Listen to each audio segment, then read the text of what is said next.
Education Secretary Gavin Williamson has said he is absolutely confident secondary schools will be able to run a mass testing scheme with an extra week to prepare. He said schools should reopen at the earliest possible moment, but he's faced criticism from London council leaders on his decision to close schools in some areas and not others. He had this response. If there's a chance for a borough to have its schools open, I want to see that borough, that county, that district to have its schools open. Mr Williamson promised all the testing equipment schools need will be delivered by the 4th of January.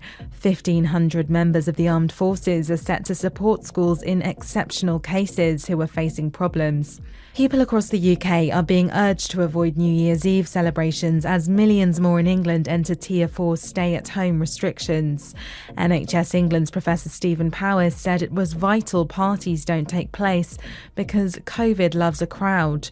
The Metropolitan Police urged Londoners to celebrate at home. Professor Hugh Montgomery is an intensive care doctor who works in North London.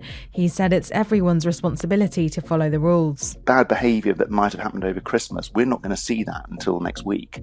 And if people behave badly on New Year, we're not going to get that hitting us until the 8th or 10th of January. Anyone who's listening to this, who doesn't wear their mask, who behaves like this, they have blood on their hands. They're spreading this virus. Other people will spread it and people will die.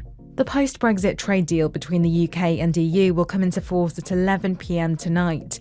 Parliament overwhelmingly backed the agreement yesterday. The UK left the EU in January, but now it will leave the EU's single market and customs union. The Prime Minister said there will be no tariffs on goods. Tesco, Pizza Hut and Superdrug are among more than 100 firms named and shamed by the government for not paying workers the minimum wage. But they called the underpayments historic errors and said staff had been swiftly reimbursed. Almost 140 companies investigated between 2016 and 2018 failed to pay more than £6.7 million to more than 95,000 workers. And Formula One champion Lewis Hamilton has been knighted in a New Year honours list which saluted hundreds of people for their work during the COVID pandemic. They included an MBE for 106-year-old charity worker Anne Baker, the oldest ever recipient of an honour. Musician Craig David also became an MBE, and actor Sheila Hancock became a Dame. That's the latest. I'm Alex Hattonstone.